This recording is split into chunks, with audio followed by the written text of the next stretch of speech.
ఒడిశా భువనేశ్వర్లో ఉన్న ఓ ఆలయంలో విఘ్నేశ్వరుడు భిన్నమైన రూపంలో భక్తులకు దర్శనమిస్తున్నాడు. హీరాపూర్లో ఉన్న చౌసతి యోగిని ఆలయంలో గణేశుడు స్త్రీ ఆకారంలో దర్శనమిస్తున్నాడు.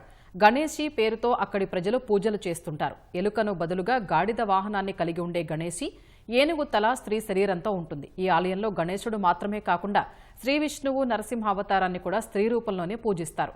స్త్రీలో వివిధ భావాలు అంశాన్ని తెలియజేసే 64 యోగినీలకు ప్రతీకగా ఈ ఆలయం నిలుస్తోందని స్థానికులు తెలిపారు. అందులో ఓ యోగిని గణేశుడి రూపాన్ని పోలి ఉంటుందని, అందుకే స్త్రీ రూపంలో ఆయన్ను ఇక్కడ పూజిస్తారని చెప్పుకొచ్చారు. ప్రతిరోజు సుమారు 200 మందికి పైగా భక్తులు ఈ ఆలయానికి వచ్చి పూజలు చేస్తారన్నారు. ఇక్కడ పూజలు చేయటం వల్ల వివాహ జీవితంలో ఉన్న సమస్యలన్నీ తొలగిపోతాయని భక్తులు నమ్ముతారని చెప్పారు. महादजराचरस्य महाचर्जुन विश्व